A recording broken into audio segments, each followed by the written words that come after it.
Stasi Director, I'm delighted to introduce the speaker of today's lecture.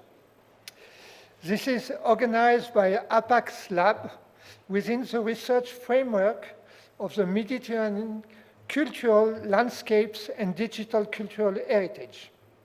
This lecture is the first of 4 events devoted to the study of historical graffiti in Cyprus and the Eastern Mediterranean. The study of historical graffiti heritage is one of the focus of APAC's lab research activities coordinated by Mia Trentin and developed thanks to the Research Innovation Foundation, RIF's support of Graph Media and DigiGraph projects. The aim of this project is to valorize the historical graffiti heritage in our region. Today's event is built on the long collaboration of Stasi and the Cyprus Institute with the Israel Antiquities Authorities and the Hadassah Academy College. I hope I pronounced that correctly. I passed the test, thank you. The present lecture will present amazing new materials and approach to the documentation and analysis of the graffiti of crosses in St. Helena Chapel of the Holy Sepulchre in Jerusalem. It shows how graffiti are part and testify of the posthumous life of this important religious and cultural artifacts. The speakers today are online, Amit Rehem, senior scientist and regional archaeologist for Jerusalem from the Israel Antiquity Authority, Professor Moshe Kane, head of the Jerusalem Institute for Research and Digital Documentation of Cultural Heritage at the Hadassah Academic College, and Dr. Doron Alcaraz, senior researcher at the same institute. So I'm pleased to leave the floor to our distinguished guests, and we are looking forward to learn, thanks to them, the exciting results they have achieved. Thank you. Amit, you can go ahead and I will control your presentation. Okay, so thank you very much to our host. You can hear me well? We can hear you. All right, so hello everybody. I'm Dr. Amit Rehem from the Israeli Antiquity Authority. And together with me are Professor Moshe Kane and Dr. Doron Alcaraz from the Hadassah Academic College. Together we will take you on a journey into the St. Helena Chapel in the Holy Sepulchre. We will present before you a familiar phenomenon in the chapel, but in a different light. In doing so, we will try to address the fascinating world of medieval Christian graffiti in churches. We will conclude by presenting new researches in the field in Israel. And from here, we will call on all of you to promote the further exploration of graffiti. Next, please. The Chapel of St. Helena in the Holy Sepulchre is one of the most intriguing parts of the church, an underground structure leading to a subterranean cave, which is believed to be the place where the Empress Helena, mother of Constantine, found the true cross. Please. It is a dark site, full with the smoke of burning incense. All of this adds to the mysterious atmosphere of the chapel, built by the observer on the former remains of the great Constantinian Basilica from the 4th century. On entering the chapel, the visitor is struck by an extraordinary sight. Numerous rows of crosses neatly engraved into the walls of the stairway leading to the underground chapel. You can hear local tour guides explaining that these are graffiti of pilgrims from the Crusader period who left their marks on the walls. This popular opinion has also earned its place in some scholarly literature. Other researchers, however, are more cautious and prefer to treat this as a creation from the late Middle Ages. Strangely enough, it has not been thoroughly researched.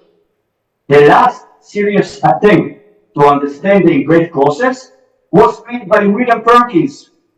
In his research, was still trapped in the paradigm that the process were from the Crusader period. He brings up the fascinating theory that the crosses were part of the relic industry during the Crusader period. The crushed stone from the engraved process, he suggested, was collected meticulously into small containers and venerated as holy relics with healing powers.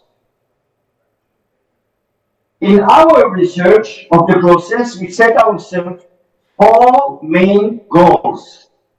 Firstly, to see if the process may indeed be categorized as graffiti. This took us into the fascinating world of ancient graffiti that we will address shortly. Secondly, to date the process, that is, or confirm the perception that they are from the time of the Crusaders. The third goal was to decipher the identity of the cross makers. And the fourth was to try and understand the meaning, the function of the crosses. So, in an attempt to answer these questions, we literally dive into the stones. We did this with the help of available advanced imaging technologies, which my colleagues, Moshe and Doron, will elaborate about further. We measure and analyze the stones using non-invasive tools in the hope of encouraging the stones to yield their secrets and tell us their stories. For if the stones could indeed speak, no doubt they would have much to say. We applied these tools primarily on an uncharted cluster of red process in the chapel. During the renovation at the site in July 2017, we were granted unprecedented permission by the Armenian caretakers to access the two Crusader apses in the southern part of the chapel. This was the platform of our research.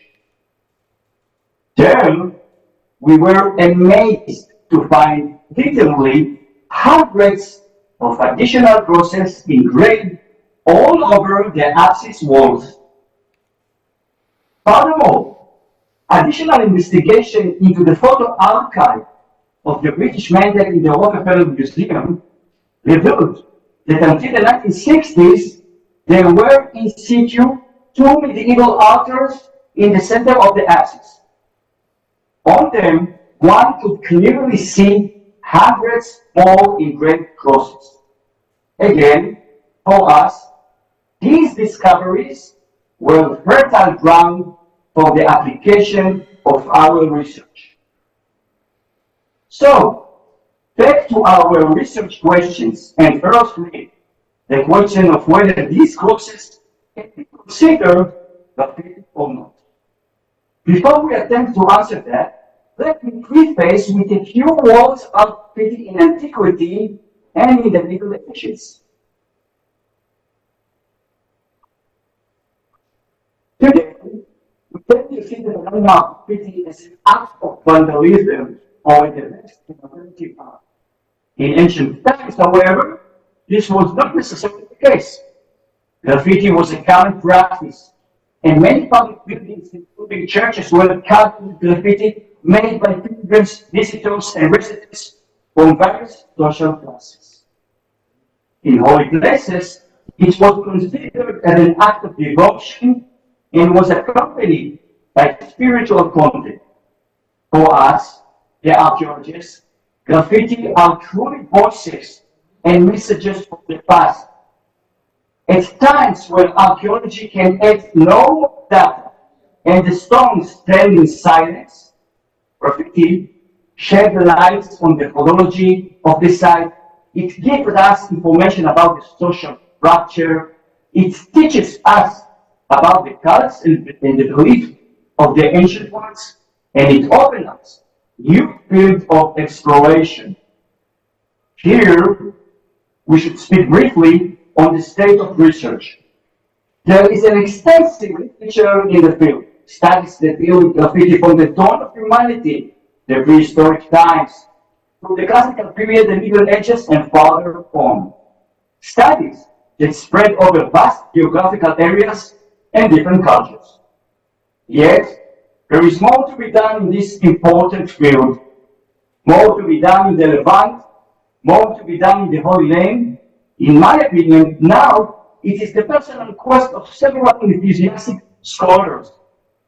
We are missing a common methodology, as our host, Dr. Ria Trentin, always claimed. There isn't a common international language to explore. We, the researchers, do not exchange knowledge and techniques. We are missing budget and we are missing means. And do remember, graffiti is a vanishing ancient evidence. Time is not in our favor. In Israel, the study of graffiti in general and ancient graffiti specifically is in its beginning. If we focus into research of Christian medieval graffiti in the Holy Land churches, there are only a handful of books and articles on the topic. We can mention the excellent work of Americo Vincente Joash on graffiti located on the columns of the Church of Nativity in Bethlehem. We should also mention the various works about the graffiti located on the altar columns of the Holy Sepulchre. And just recently, a pioneering work on the numerous graffiti spread all over the walls of the Last Supper room in Mount Zion, the Sepulchre in Jerusalem. Work carried out by our colleagues and graffiti expert Michael Cherny and Shai Levy of the Israeli Antiquity Authority. The work of ancient graffiti is a fascinating and diverse one that includes three main topics: the technique in which the graffiti was made, its content, and its spatial location. From an archaeological perspective, we can define four main features of medieval graffiti in churches. Quality. It is usually done hastily and carelessly, most of the time with a sharp tool, most of the time without planning or considering the quality of the result. Variability. Since graffiti could be made by countless hands spanning over a long period of time, we should expect considerable variability in techniques, types, language, and content used. Location. Most of the graffiti found in churches is scattered in inaccessible areas such as porches, doors, windows, and columns. Clustering. Many places in churches were accessible and available to graffitists. Naturally, most of the graffiti is concentrated in these places. The entrance portal to the Church of the Holy Sepulchre, yes, is an excellent example of medieval graffiti features. Hundreds of engraved crosses and inscriptions made carelessly. This is the Holy Sepulchre. The inscriptions include personal names, prayers, memorial inscriptions, and dates. And all of this in a variety of languages: Greek, Latin, Arabic, Armenian, Georgian, Syriac, and Slovene. Everything is done by various techniques: cutting, scratching, painting, inking, or tracing charcoal onto the stone. Compared to the graffiti on the facade of the Holy Sepulchre, it is clear to anyone that the cluster of crosses in the St. Helena Chapel does not fall under the same graffiti category. In the chapel, however, the crosses are neatly done, made carefully, in order, with thought. There is a plan behind them, and they are made with one technique, that is, cutting into the stone. In addition, finding the crosses in the holiest places of the chapel, on the apses and on the altars, deters us from defining them as graffiti. Even in an era where church visitors have a certain freedom to scribble on the walls, it is unthinkable that the pilgrims will have a free access to such important and holy places.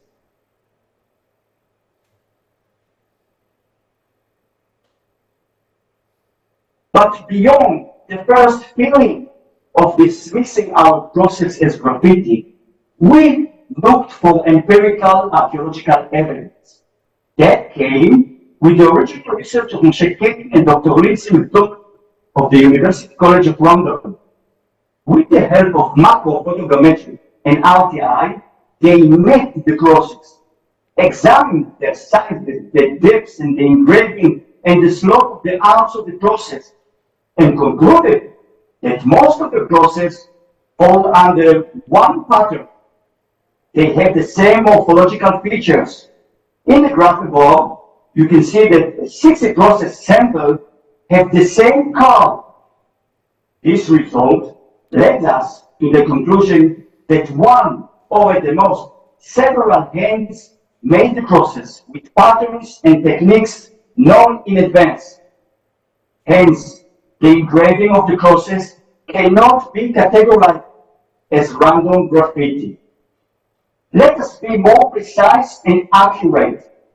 In our work, we identified no more than 4 or 5 general types of the crosses among the hundreds. This made us firmly declare that the crosses cannot be defined graffiti, at least from the technical aspect. And to remember, the various techniques on the pillars of the Holy Sepulchre Church. We now get to the second question of our research. Dating the crosses, crusader or not? While we have defined the typologies of the crosses, we cannot infer from this to any reliable information regarding the dates, since the cross has been a common symbol from ancient times and today. Therefore, we didn't stop at this point.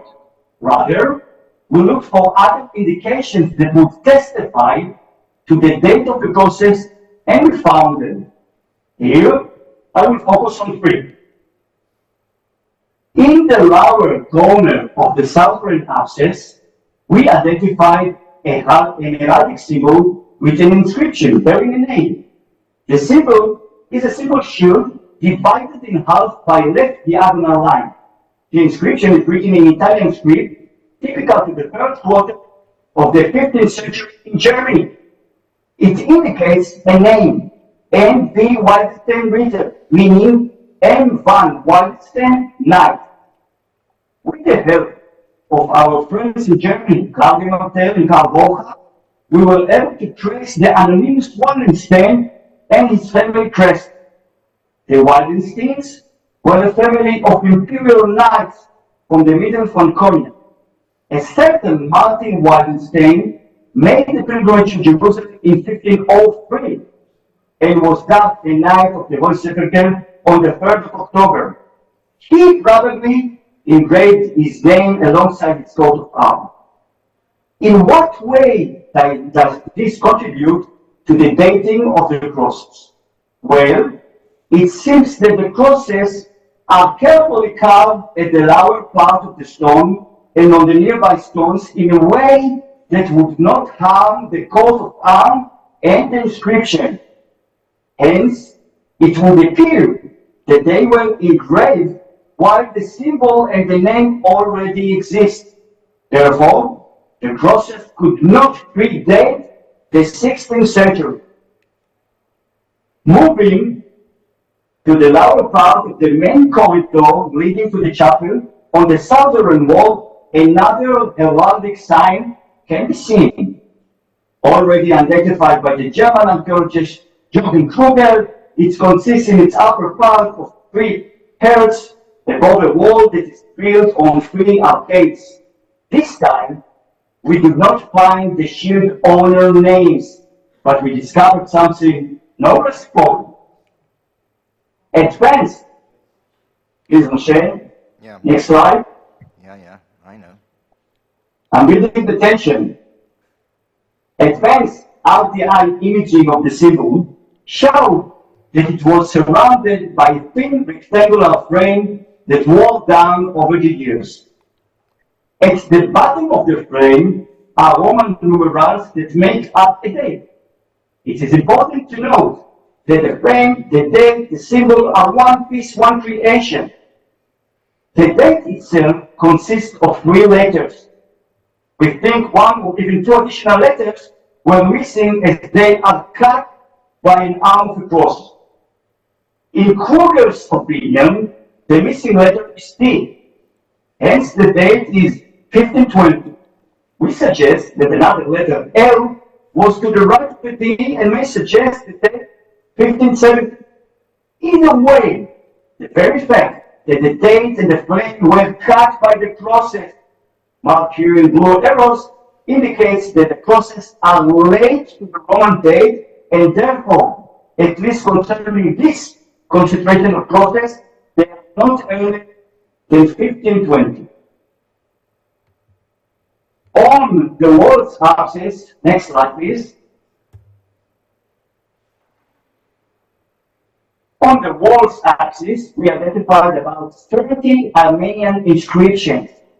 These are primarily undated names.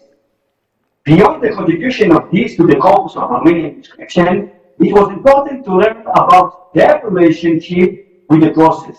Noticeable is the fact that most of the process were installed, fixed around the inscriptions, a fact that helps us date the process.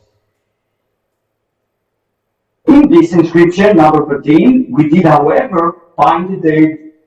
This is the memorial inscriptions of 5 lines, which inscribe date 1630.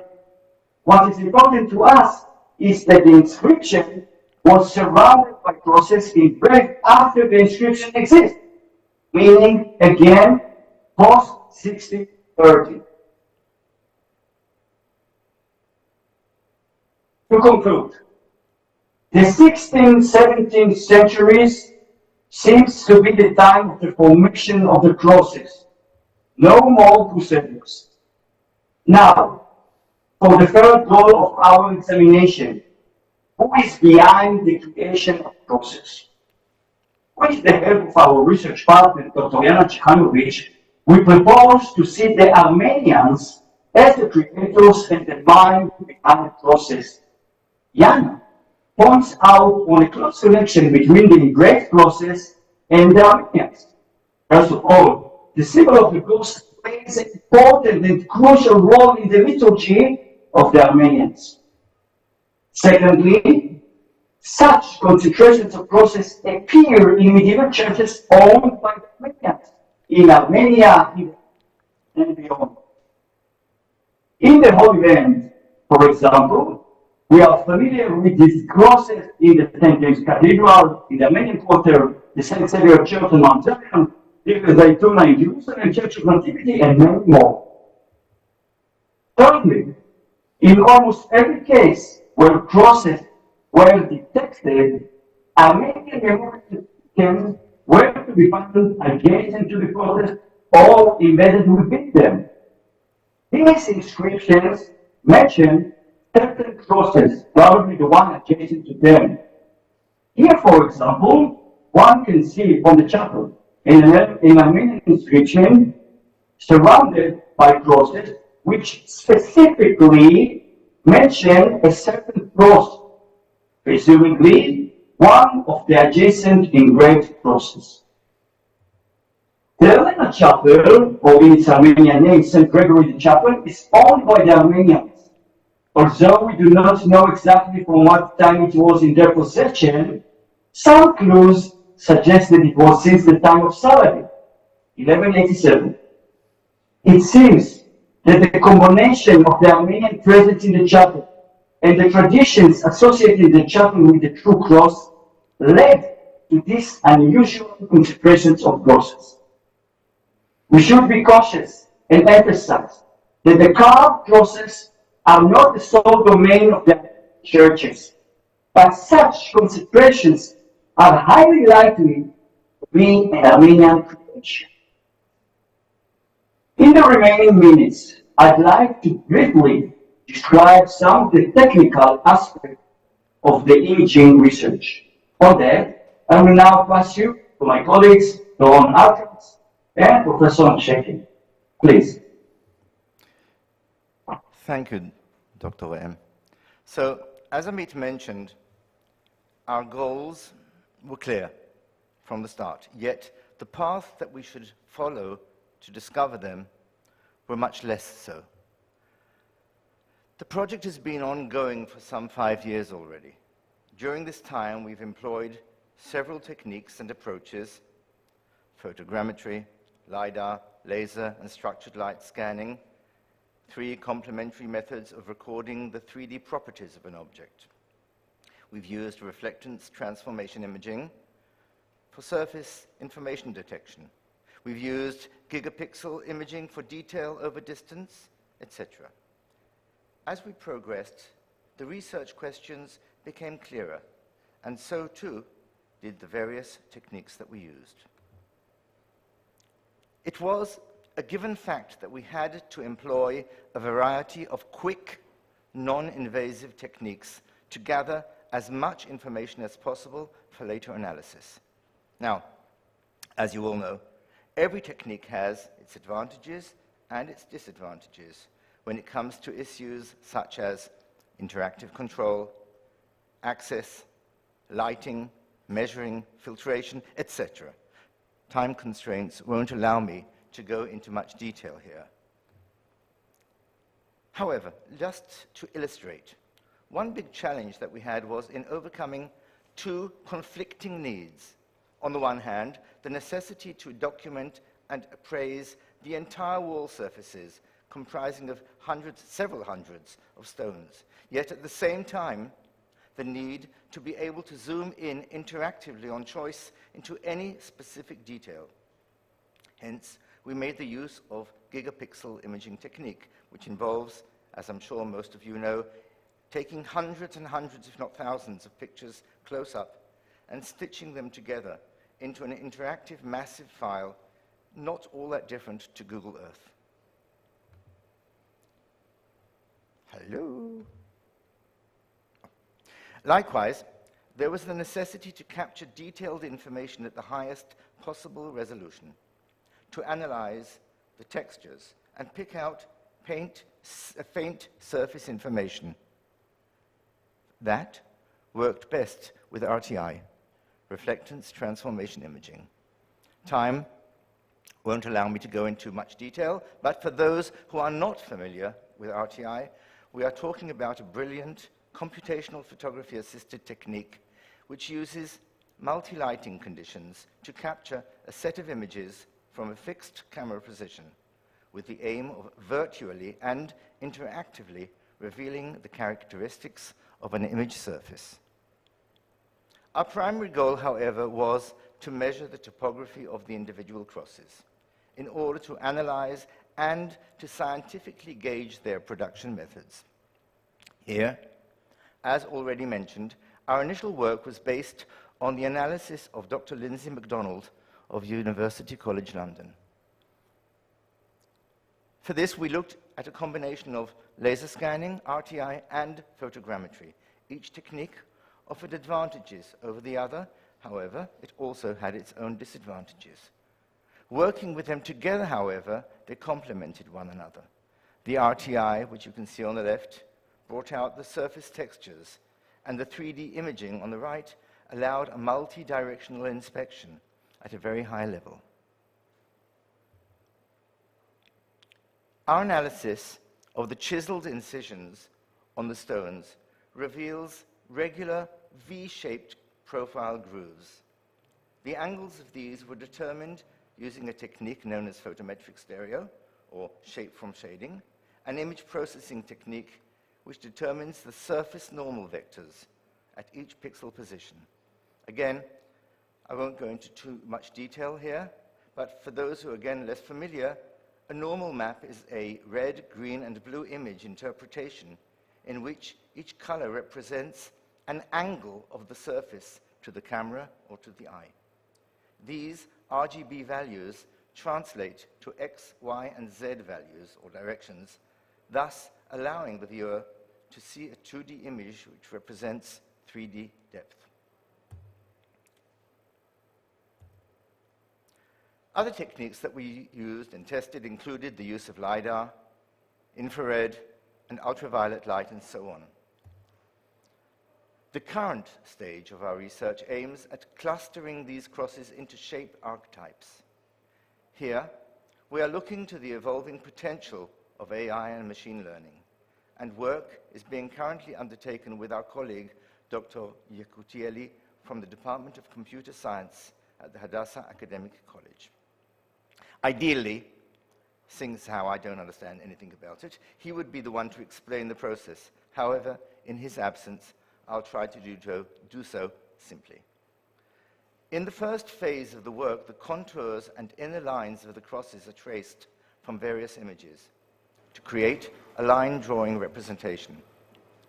Based on these representations, informative shape features are identified that characterize the crosses. In the second phase, which we have recently started, we aim at a 3D reconstruction of the wall surface based on photogrammetry. Finding the perimeters of the shapes is done by separating the crosses from the background according to their depth information. In other words, the deviation of the cuts from the surface of the stone. Based on the three-dimensional shapes of the crosses, we hope then to convey a wide variety of shape characteristics accepted in the literature. And finally, the grouping into archetypes will be carried out automatically, we hope, according to the quantitative criteria and with the help of recognized clustering algorithms. For example, here you can see the automatic adjustment of a plane to the point cloud, and in fact, to the surface of the stone. It shows the use of a deviation from the plane to locate an engraving, in this case, the cross on the right. For this stage now, we are looking to the potential of these emerging technologies to aid us in sifting through the masses of data and to speed up the technical and labor-intensive information gathering processes and provide more accurate and accessible data, thus freeing the archaeologists to concentrate on pure archaeological data. I'm now calling on Doron, Dr. Alteratz, to sum up.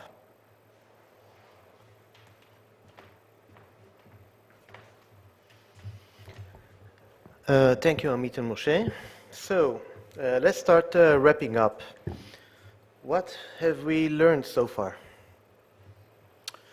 Firstly, we wish to propose that the St. Helena crosses cannot be categorized as graffiti in the technical sense, nor can they be classified as creations from the time of the Crusaders.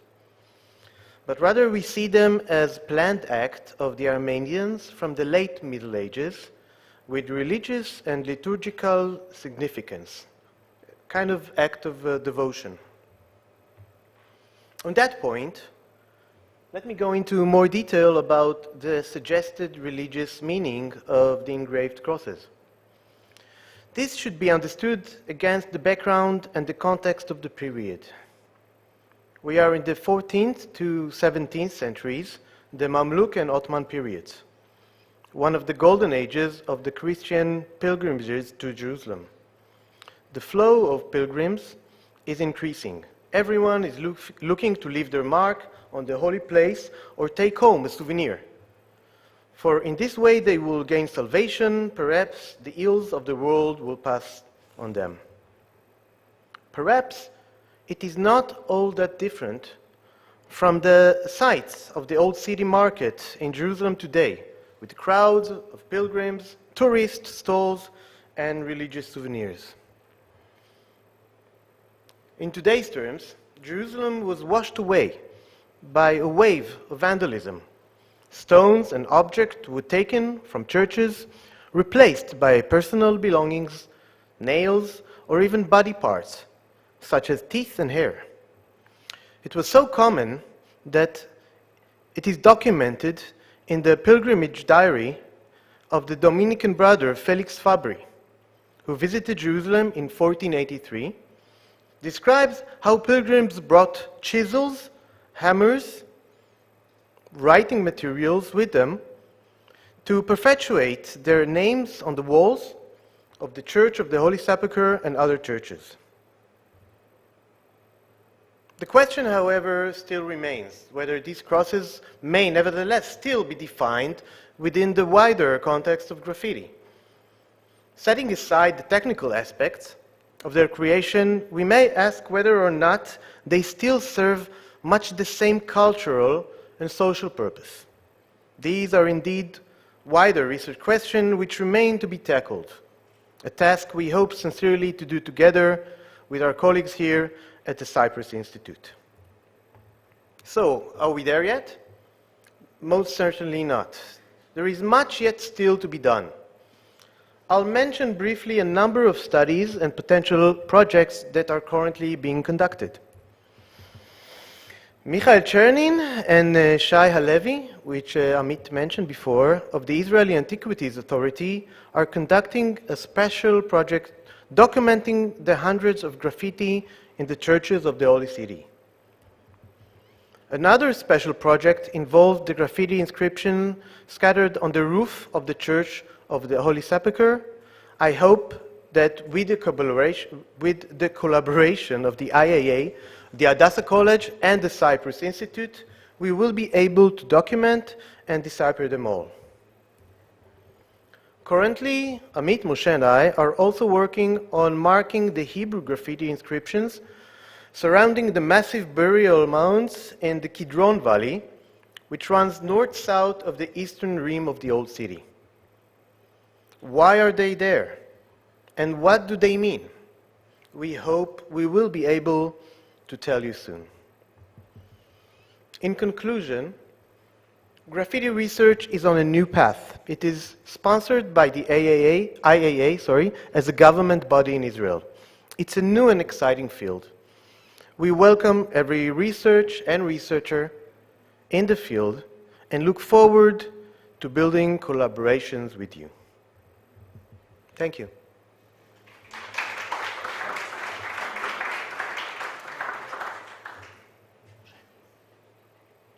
Moshe, you want to come?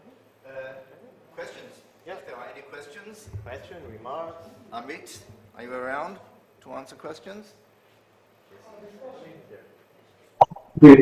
Yes.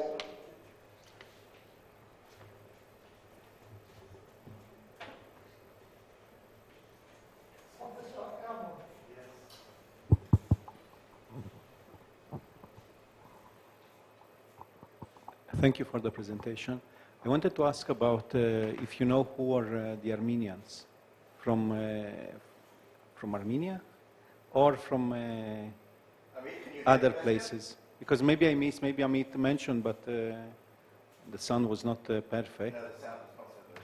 So my question is, Amit, do we know who were these Armenians? If they were pilgrims from Armenia, from other communities of Armenians in the Middle East, from Jerusalem?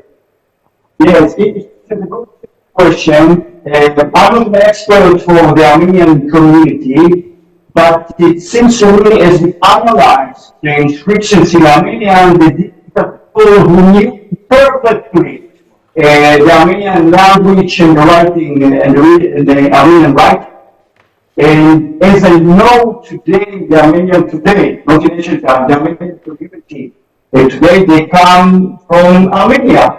I think we have even historical sources from medieval time, medieval Jerusalem, that show that the Armenian community originally came from Armenia. I presume that along the way, other sort of Eastern community joined them, but the core is, in my perception, came from Armenia.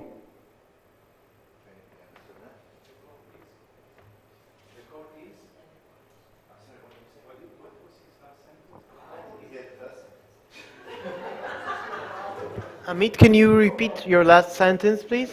We just missed like the last part. Slowly and precisely. We're having a bit of a communication problem. Not with you, but with the technology. Okay. Okay. Amit? Hello? Can you turn on your microphone? Yeah. Yeah. Did you hear you? What was the question?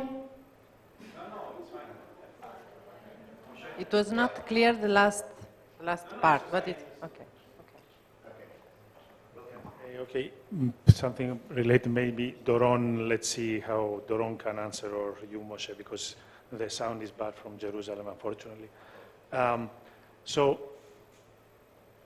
you, at least in relation to the way that the documentation shows how these incisions were made on the stone, at least the way that I tried to understand it was that there seems to be a specific technique that was repeated over and over. And then you mentioned, and you gave us a very nice and instructive example of Jerusalem being the space where these people arriving there with their chisels and their hammers and everything.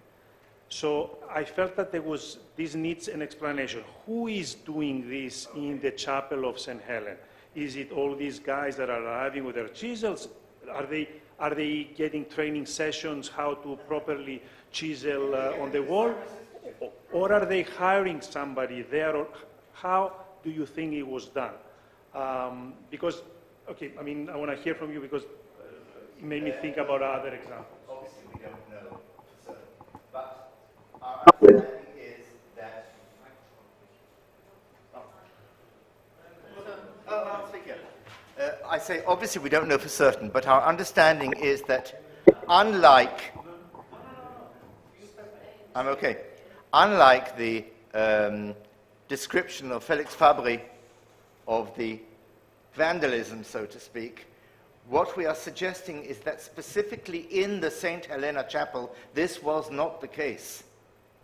The case is that there were clearly several, 4, 5, 6, however many, craftsmen who were highly specialized in the technique of carving in stone. And we see this not only by the fact that there are very few styles, as we said here, 4 or 5, no more, amongst the thousands, and I mean thousands of crosses. Anybody who's ever been there knows that the entire surface of all the walls are plastered from, like these dots here on the wall, plastered with crosses, thousands of them. But basically they boil down to 4 or 5 styles. And the styles are very highly crafted, as you saw in the pictures. So it's obviously not the work of random pilgrims. However, in other places, in other churches, and even on the pillar at the entrance to the Holy Sepulchre, there we see a wide variety of every single shape, size, language, technique, and so on and so forth. My description was in contrast to what we believe the systematic method of creating the crosses that we all know. So in contrast to people who are acting sporadically, engaging in this kind or other kinds of activities, which we would be easier, think about as graffiti as today, we believe that because it seems accurate, there was a spatial thinking. There was some sort of maybe relation between the size of the cross. So if you pay 1 shekel, you get a small cross. If you pay 5 shekels, you get a bigger one. There's many ideas which almost relate to economical, systematic way of creating these crosses. Did it answer your question? Is that a good question? A good answer? No, this is very good. Of course, I just wanted to say that it just made me think a lot about, since we've been talking about graffiti, and a lot about the graffiti is about the lost voices or whatever of the individual who actually writes the name. In this case, it's something different or should be contextualized in a very different way, because you have these specialized. Most probably this is access to a space that is very well regulated. It's part of a ritual, or you have this intermediate person who is the one who is doing this. So it's a, you know, it provides a very interesting different case. And if you wish, it's a kind of graffiti by proxy. If I may, I think the important thing about the Holy Sepulchre is that within the field of graffiti, it's actually the one example that shows us that graffiti not only were allowed, but in certain cases, in this specific case, we are talking about one of the main, if not the main, shrine for the Middle Ages, were also codified and controlled by the authority. So, in my opinion, on one side, it's important to see that this kind of interaction was not only allowed, but also promoted by the people who were in charge of the custody of the space. And it was a way of interacting with the space, leaving a mark, and this opens really a lot of questions and a new vision, in my opinion, on how people were interacting with the space. So not only visiting, but leaving a tangible mark of their passage. The only other examples I know similar is an early medieval shrine in Italy, Monte Sant'Angelo in Gargano, where there's early Middle Ages writing, Longobards writings that have been attributed to the same hand. They are, I don't remember the number, but like 20 more or less of them. And there again was advanced the hypothesis that there was one of the custodians or someone related to the monastery, to the shrine, that was be paid to write the name of the people passing by.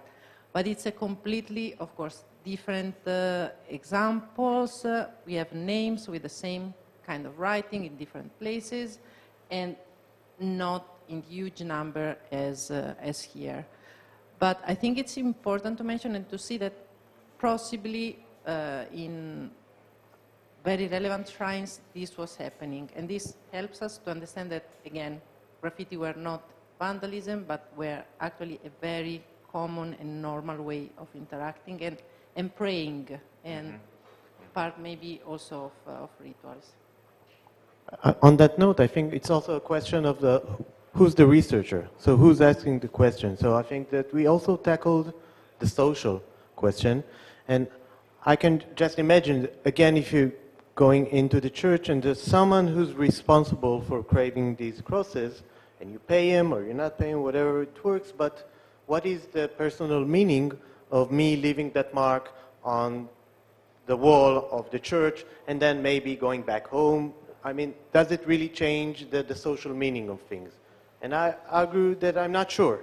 So even though there might be some sort of a systematic, maybe economic, or a way of controlling, or only, the close part would be allowed to get like the best parts. Still, for the understanding and for the meaning of what is graffiti in a larger understanding and a larger text, we could definitely see like the resemblance. I would like to just kind of throw in a totally different way of looking at it. I mean, today, you go to any university, public building, or in our case, synagogue, and you will find plaques, tens, hundreds of plaques of donations. People who leave their name in memory of my grandmother, my grandfather, whoever, my dog, and they leave, obviously they pay, and the bigger the plaque, the more they pay, but they are leaving their mark saying, I respect this place, I contributed to this place, and I want to be remembered, or I want my ancestors to be remembered. I don't think it's all that different from what it was several hundred years ago. I have a technical question. Do you have, maybe you have mentioned that, what kind of stone is inside this chapel? That means how difficult it is to engrave it, and how... That's for him. Amit, did you hear the question? As regards type of stone? I heard the question. This is the Jerusalem chalk. As you look at it and you touch it, it's very, very hard. It's like a kind of metal or glass. But the minute you injure it, you penetrate it, it's behaved, I would say, like a cheese. And it's very easy to chisel. Yet, in order to do those kinds of process, you need to be an artist. You need to be qualified. You need to have the certain tools to do it. So somebody qualified after you order the cross made it on the wall. And it's easy to do it. I presume that in half an hour, less than an hour, you can do the shape of cross as we saw it. First of all, you should come to Jerusalem. And try. Try, but it is very hard, the rock, but it's also a bit fragile. But don't try it at the church. Don't try to the church. So I would guess that... We hardly got permission to take pictures. So Yes. Well, what was amazing is that it was a certain homogeneity well, that's in this exactly side the of the point. cross. Exactly. And the technique you used and you shown was very interesting. Did you check with 3D video microscope, for instance, which can... No, we didn't have a 3D microscope because we don't have. You don't have. If you have, come along and bring it, and we will welcome, as we've said already a few times today, we welcome every kind of collaboration. Absolutely. There's a work for a lifetime.